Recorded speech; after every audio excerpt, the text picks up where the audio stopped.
I am going to talk about artificial intelligence, but I'm also going to talk about the work we've been doing with small businesses working in the educational technology space and with educators, and it all hopefully will tie together. So I've focused the presentation on connecting research, educators and business, because this is what we call the golden triangle, and you can see the triangle in the middle of the logo for the Educate project, which I'll talk a bit about. And the triangle is all about connecting business, educators and researchers, because I think those are the connections that can really help us to leverage technology to support learning across our lives. So yes, in higher education, but also outside of higher education, in the workplace and indeed in schools. So I was asked a while ago to talk in answer to these questions, and I actually thought, oh, these are really quite good questions to try and frame conversations about educational technology around. And so you'll find that a lot of what I'm going to say is about how do we make these connections? What are the biggest challenges, and how do we make sure it's those challenges that drive the change that comes about? And particularly thinking about the challenges for learning providers, so such as institutions, such as schools. But to start off with, I want to tell you a little bit about the Educate project. And it started as a project, but it's kind of now developed a life of its own. And it was born out of a belief that I developed after decades, I can say that, I'm old enough to say decades of working in the space of technology to support teaching and learning. And I'd observed over the years that hardly ever did we really make the connection between the companies who were making the technologies and the educators and the learners who were supposed to use them somehow effectively to support teaching and learning.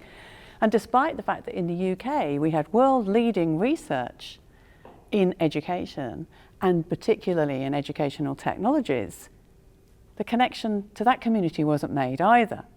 And so about 6 years ago, in fact, precisely 6 years ago in January, I called together a group of educators, technology companies, large and small, educators from higher education, educators from school, and trainers from the workplace, and researchers, and said, how do we work more effectively together?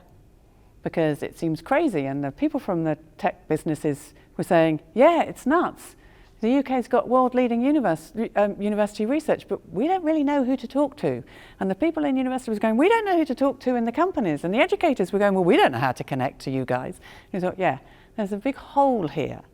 Because actually, how can we expect educational technology to really impact on teaching and learning if we don't get the people who are responsible both for developing the technologies and for applying those technologies effectively to talk to each other? And how do we answer questions, particularly the kinds of questions that, not so many years ago, politicians were asking about, well, show me that it works and I'll back it, it being technology. How do we provide evidence-informed applications of technology? And how do we help people who are designing technologies to design them in a way that's grounded in what we know about how learning happens and what works when it comes to teaching and learning? And that was the birth of Educate. But it took me a long time to find anybody who was willing to fund a program that was designed to create this golden triangle. The triangle being the 3 points, being those 3 communities, the people who build the technology, the people who use the technology, teachers, learners, and the people who understand the research and can help answer the question about how do we know if it works? Does this technology product or service actually meet an educational need? And I'd go off and I'd talk to people and say, oh yeah, that's a really good idea. Oh, but I've got no idea how you get any money to do that. So it took me a long time. But fortunately, in 2016, I found the wonderful European, we're not going to go there, European regional development funding. And that enabled me to apply for funding and to get funding to start the Educate program. And I have to say, the Educate program has only started because of many wonderful people working on it. So yes, I had the initial idea, but without the team, it would be nothing. And so it started as a project.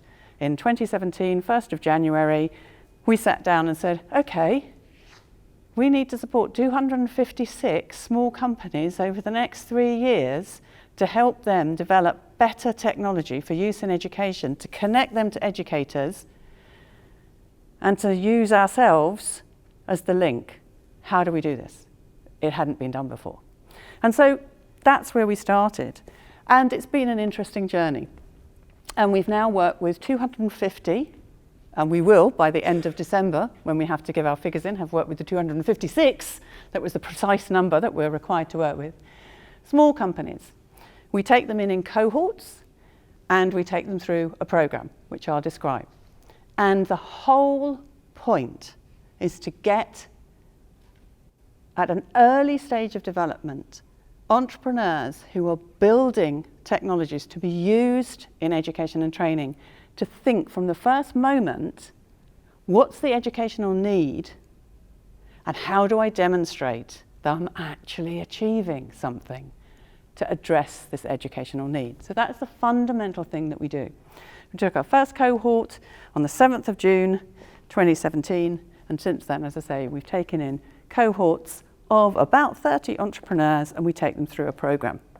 And it's all about this golden triangle. It's all about trying to connect together the communities, the academics who should be motivated by wanting to know how their research can genuinely impact on the real world, but more about how we help the EdTech entrepreneurs and the educators, as I'll come to later, to understand what it means to evidence your product or service. The EdTech community, who need to understand what evidence is. It's not market research alone. There's a lot more to research than market research, and how they really think in terms of their product as bringing about an educational change. And the educators, who want to know, well, how do I know what technology to use? How do I know what works? You know, I've got these challenges. How do I address them using technology? And it's all about connecting these communities, and hopefully through connecting these communities, we end up with much more effective technologies being designed, much more effective technologies being used. We're able as academics to demonstrate the impact of our research, and hopefully we can also inform policy making and bring about change. So starting off with the EdTech entrepreneur, one point of the triangle, the vision of the Educate programme from the entrepreneur's point of view is to try and do this. Create an EdTech ecosystem which has evidence at its heart. And it is evidence of change in teaching and learning, not just evidence of making a profit. It's about the actual process of teaching and learning. And also to help learners and teachers understand what really works when it comes to using educational technology. Because I think over the years, we've got a lot of things wrong. But that's what happens when change is happening. We have to evolve and we have to understand. We have to learn from the things that we've got wrong. And we have to learn from the things that we've done well. So this is one slide that kind of sums up the program that we take our educators through.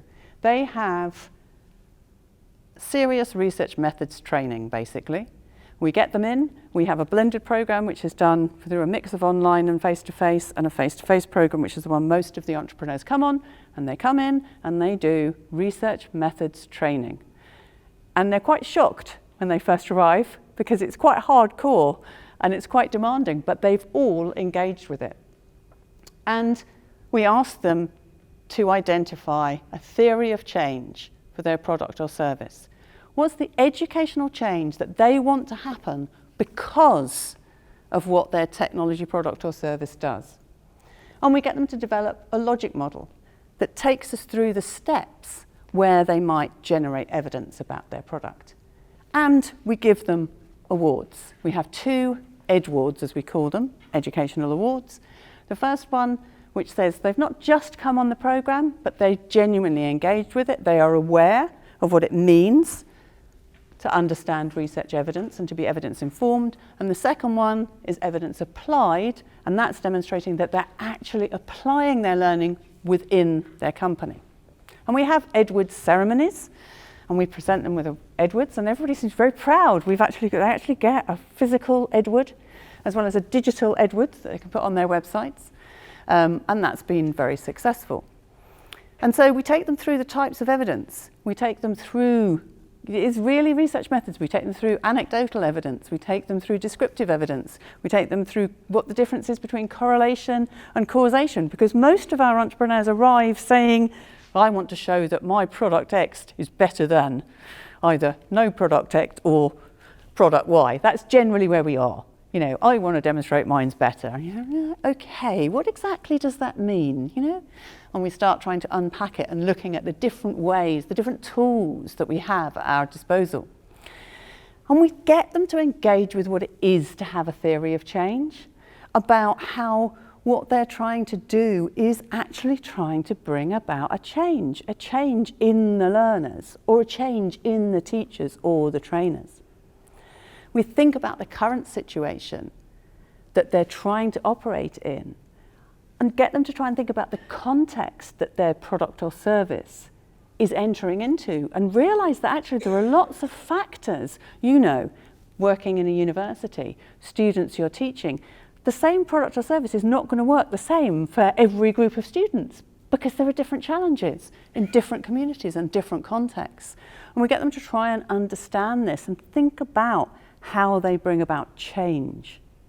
How they bring about change in the learning of the students, or in the practice of the educator or the trainer. And we do get them to complete a logic model. And we get them to look at each step along the way in their logic model, and we get them to confront their assumptions about what they think their product or service is going to achieve, and actually ask serious questions about, well, okay, what's the evidence for that? You know, you say your product or service is doing X, is helping students. One of the classics we get is, we're demonstrating that students learn more with our product, but it's all based on performing the same activities multiple times and looking at the improvement from the first activity to the second activity, and you think, yeah, well, not so much. You know, we need to look at some more independent measures of learning. So we get them to try and engage really with what it means to demonstrate that a change has happened, a change in the mind of the learner, a change in the practice of the educator or trainer. And so we take our entrepreneurs through this really quite rigorous program of training. And of course we do provide business training as well. It's not just the research training. We try to do the whole piece, and we provide product development training for companies if that's the stage that they're at, because it's a collaboration for us between the Institute of Education element of University College London and the engineering faculty in University of College London. So if somebody is developing, you know, virtual reality technology for surgical training, we can put them in touch with somebody within engineering who's got an expertise in the development of virtual reality. We can do all that stuff as well.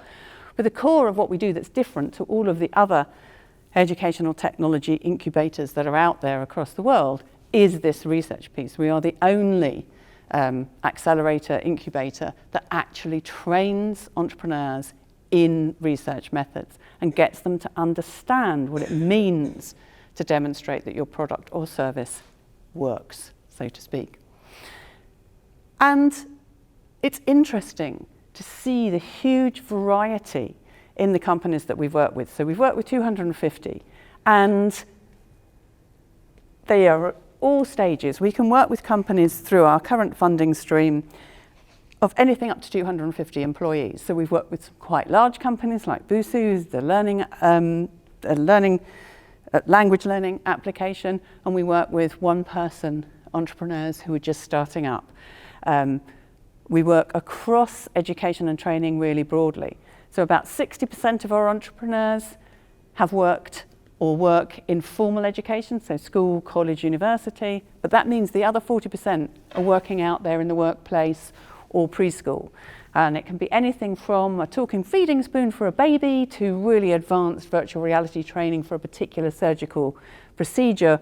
Or we had a company who was helping people in the developing world understand how to generate electricity. So it's hugely varied, which is, as an academic, I find very exciting, because you get to meet lots of different types of people.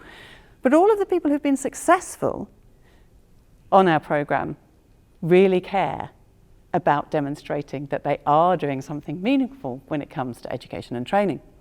But that's the kind of entrepreneur. What about the educator in all this? Because I said, golden triangle. Yes, we get our entrepreneurs to understand the educator perspective through their development by focusing on the educational need. I gave a talk at Regent's University a few months ago, and as soon as it got to the questions, somebody put that, immediately, the first person up was, well, I came and was interviewed for the Educate program and nobody wanted to see my technology. And I thought, great question, yes, absolutely. We don't start with the technology. When entrepreneurs come to us, the first question we ask is, what's the educational need you are addressing? Because that's what matters. I don't really care that much about the technology until I know what educational needs you think you're addressing. Then I'll look at the technology and see whether I think it's the appropriate kind of technology. But what about the educator? Well, and I know this is a university, and I wish I would be able to say we have a program for university educators. At the moment, our program for educators is focused on schools, but I'm going to take you through it because actually I think it's relevant within an education context of any sort. But obviously, schools are different to universities. I've taught in both, and I appreciate the differences. But we wanted to address the other corner of the triangle. And interestingly, it's been much, much harder to work out what the program for educators should be than it was to work out what the program for entrepreneurs was. And we had a false start, to be frank with you. We thought addressing the needs of educators might be about helping them to be entrepreneurial. It might be about helping entrepreneurial educators to develop their entrepreneurship, to develop their innovation into a product or service. And then we realized they were the people who left education, which wasn't actually what we were trying to achieve. And they could come on our entrepreneur program anyway, so we went back to square one. And we realized what we actually needed to do was to help build capacity, because everywhere I go in the world, and I've certainly checked this with many colleagues, I can say without exception, every Ministry of Education or Department of Education representative I talk to tells me they have a problem with capacity in educators, capacity to use technology effectively in their practice. It doesn't matter what level of education it is, there's an issue in helping people understand how to use it effectively. So we thought, well, we need to develop a parallel program for educators to help them see not how they design and develop an educational technology, but how they apply an educational technology. So we developed, and we've piloted in a large academy in London, a program initially for school educators, but we are now actually in the process of applying this method. Whilst we're rolling this out into a digital program, we're also now looking to see if we can apply it in other educational establishments, starting actually with professional health educators. So we need to look at how we help educators innovate with technology. And so we take them through the same process. We start with an institution and we look at that institution's development plan, or whatever they call the thing that drives what that institution is trying to achieve. And we identify some core educational challenges. And then we ask that institution to nominate members of staff to work with us. And then we try and see how those core institutional educational challenges translate for each educator. The point being that we're interested in identifying for each educator what are the key educational challenges that they need to address with their students. We then conduct an audit of the institution, not just of the technology that they have, but of the resource, the human resource that understands how that technology works. Because certainly in the school sector, you find an individual educator is passionate about a piece of technology, introduces it into that establishment and then leaves. And actually, you might have the technology, but nobody in that institution really understands how to leverage it. So we do an audit of not just the technology, but the human resource that understands that technology. And actually, what we highlighted to the head of the academy we were working with, and he was thrilled, was we actually showed that he was paying for licenses of software that nobody was using. Immediate financial saving. And you could see it as about helping people identify the new technology that they need to buy. But actually, it's as much about showing institutions about how to use the technology they've already got effectively. And then we then get the teachers to go through the same process. What's the problem I'm trying to solve? How can I match the resource that I've got available to me, this technology, and the person who understands how to use it? How can I match that to my need? But then, really importantly, how do I evidence whether the intervention I make with that technology actually addresses the educational need? So we also take the educators through the theory of change and through the logic model and help them to see how they can then generate evidence that they can share with their colleagues to say, well, look, I tried this and this is what happened. You know, it did work, it didn't work, it worked for these students, it worked in this way, it didn't work. You know, because we all know that the biggest factor in an educator deciding to use a piece of technology is another educator. I mean, that's how we tend to do these things.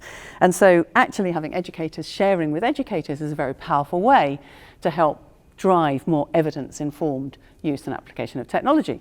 So that's the kind of parallel program for our educators, all about trying to glue together this idea of evidence-informed design and application of technology to drive towards an educational need.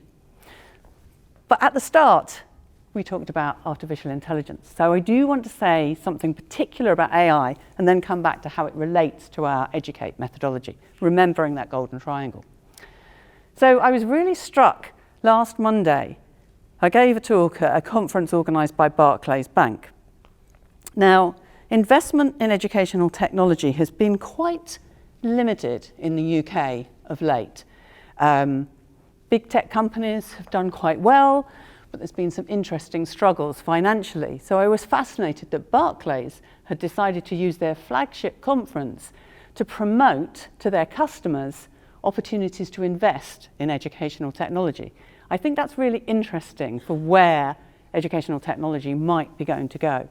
Certainly, if you look in terms of artificial intelligence, some countries in the world are investing billions and billions of dollars, pounds, yen in artificially intelligent educational technology. But the three areas that Barclays picked were gamification, personalization and adaptive learning, which is the AI piece, and experiential and immersion. Now I'm going to focus on the middle one because that's the one that really engages with the AI question.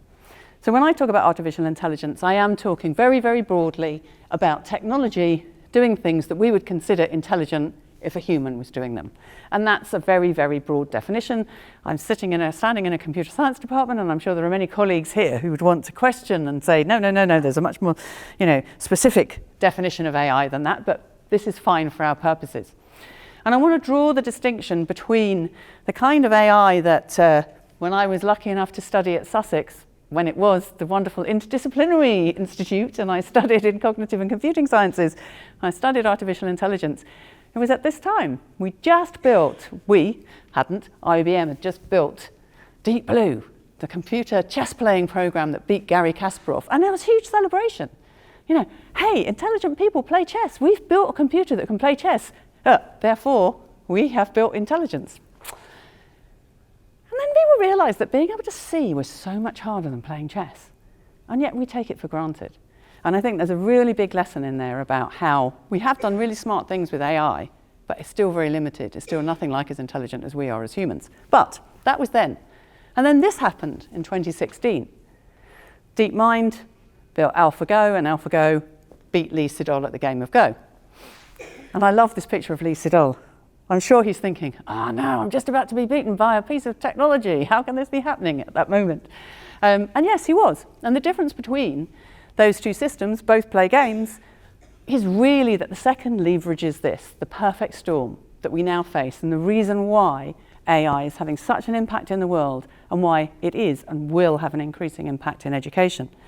And it is this perfect storm between the masses of data that is being collected about us as we live in the world. Observational data, data about what we're saying, data about where we're looking, data about how we're moving, and the data that we explicitly give through our interactions with technology, everything we do on social media, so many sources of data, plus the very sophisticated AI algorithms, such as those in the DeepMind system AlphaGo, that process that data, and the final ingredient affordable, accessible computing power and memory. When I was an undergraduate, to do the kind of thing that I could do on my phone, I would have had to have run the program overnight. You know, we are in a totally different place now. And that means there are serious implications. And I like to think about the implications in 3 buckets, but I'm only going to talk about the first one today, though I'm happy to answer questions on the other, but there just isn't time to do all 3. The first one is how we use AI technologies, and this relates us back to the Educate program. How do we use AI technology to solve educational challenges? But we also need to think about how we educate people about AI so that they can use it safely and effectively for their own benefit, for their families' benefits, for their students' benefits. And we also need to think about how we need to change education, because AI is one of the big factors in the enormous amount of change that's happening in the world of work, and indeed in our lives more generally, what's sometimes referred to as the 4th Industrial Revolution. But I'm going to focus on the first one today. But I want to make the point that they're not mutually exclusive. Those things are all connected, because the more we use AI, the more we understand AI, and the more as educators we can see why it is having an impact. But in terms of where we are with using AI technologies to support teaching and learning, I think we have to distinguish between where we are now, which is a particular point in the evolution, and where things are likely to go. Depending, of course, on many human decisions in between. I don't try to predict the future because it's deeply unreliable when people do, but I will say something about how I think it could unpack. So at the moment, we have pretty good AI systems that can effectively tutor students in specific areas of the curriculum. These 2 pictures come from a technology both built by a company in the US called Alelo, which is a university spin-off, and they're very good at teaching language, Danish in this particular example. And this one is a work skills training application. What's nice about their technologies is it's very conversational. You talk to the character on the screen and the character talks back to you. So it's a nice interaction. Doesn't rely on you being good with your keyboard skills, for example. And they're effective. Most of these AI systems that are the well-designed ones, this is, that are targeting tutoring in a particular area of the curriculum, you know, particularly STEM subjects and language, are as effective as a human tutor when that human teacher is teaching an entire group. We cannot emulate one-to-one human interaction, the gold standard, but how many people get that? So there is a place for these systems, I think, the well-designed ones. There's also another raft of sorts of AI technologies, the recommender systems, a bit like your Amazon, but much, much better. You know, if you read this book, you might like this. You know, here are some resources that might be suitable for your students, or if I'm a learner, here are some resources that might be suitable for you if you want to learn this particular thing. This is a company called Filtered who's been through our program, and they do work with companies like electricity generation company, where they help with the training of their employees. Just so that you don't think, I know this is a university, but so you don't think it's just adults and school students. Again, this is another company that's been through our program, but this is an interesting one because that little cloud-shaped thing is a sensor that sits in a baby's room or in a room in the home where interactions with the baby happen, and it records conversations, noises, sounds of interaction between baby and parent, or the noises, sounds the baby is making, and then gives advice to parents about how they might improve the development of their infant based on this analysis. Few moral questions may come into your heads at this point, and that's the other reason I put this slide up, because I think it demonstrates some of the areas that we need to be a bit careful about. What are you recording when you're recording in that situation? Certainly we've challenged this company over these issues, and we have regular conversations with them about what they're doing. And in education, it's really important that the algorithms that process that data are informed by people who understand something about teaching and learning. I have to say, in the main, at the moment, and this is the area where I think educators need to be far more engaged, most of the people developing AI do not know anything about teaching and learning. And that is a real problem, because we need to make sure that the algorithms that are developed to process all that data actually are informed by what we know from neuroscience, from psychology, from education, from social sciences more broadly about how people learn. So there is a real need for better connection. But if we can get that right, then all of this data that we can collect, whether it's observational, whether it's through our phone or through social media or explicit interactions, can be processed and can start to really help us understand the really nuanced behavior of individual learners so that we can unpack what's going on as part of the learning process. We can help them to understand themselves better, and we as educators can understand them better. So I think of this as the intelligence infrastructure that should underpin all of those individual technologies. At the moment, we're at the stage of developing these individual technologies. But you've only got to look at what the big tech companies do in terms of big data and behavior manipulation to realize the power of these technologies. Now, if we get it right, and we have this intelligence infrastructure that uses all this data, processes it in a way that's informed by what we understand about human learning, and then brings the human educators into the loop. So the intelligence infrastructure isn't just the data and the tech, it's the humans as well.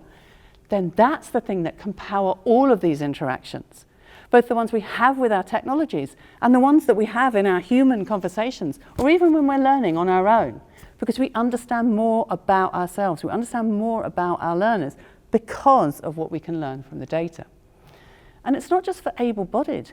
We can think in terms of intelligent exoskeletons. We can think in terms not just of glasses to help blind people see, but also to add further information. So it could be quite amazing if we get it right. It could also be quite amazing if we get it wrong, but not in a good way and not in the way that the people in this room would want it to be. But back to stakeholders. So I talked about this non-mutually exclusive cycle of this stuff. We need to make sure that people understand about AI, use AI, see how it changes the needs of education. And that's where really something like our Educate program comes in. Because what we really need is to connect educators with the technology developers developing our AI technologies and researchers who understand about how you actually do write algorithms that are informed by what we understand about how people learn, how we do generate the data to help us be better educators, to help us be better students, to help us understand how the interventions we're making are or are not supporting the learning process. So we really need this connection. And if we can learn from the way that we've designed our golden triangle and apply it more effectively to the specific issue that I think AI technologies bring, I believe we can develop things that are far more valuable for educators, far more valuable for students, for trainees, for trainers, but also for those companies, because they will develop more effective products or services. So I wanted to just finish a bit early, so I left time for questions. What I really want to get across is the fact that AI is smart, but we're still a lot more intelligent, and we need to make sure that our education systems embrace that rich human intelligence that it's about understanding ourselves, that's about being socially intelligent, emotionally intelligent, about understanding how we interact with people in the world. I think there are three ways that AI impacts on education: through the way that we can use it, but also through the way we need to understand it, and that we need to change our education systems to acknowledge the changes that AI is making in the world. And I think it is through cross-stakeholder partnerships, such as those that we've tried to develop through the Educate program, that will help us to really leverage AI to support education, to really support teaching and learning in the way that as educators we would want to do. So, of course, I can't leave without giving a plug for the book because I'm an academic. So this book, despite having a small girl building a robot is not just about young children. It talks a bit about the research grounding for a lot of what I've said. So if it's of interest, please do read. I have a copy here, which I shall leave here, which you can put in your library, and hopefully you'll find it useful. And otherwise, I want to say thank you very much for listening, and I'm really happy to answer questions, and I'm going to be here all afternoon, and thank you very much.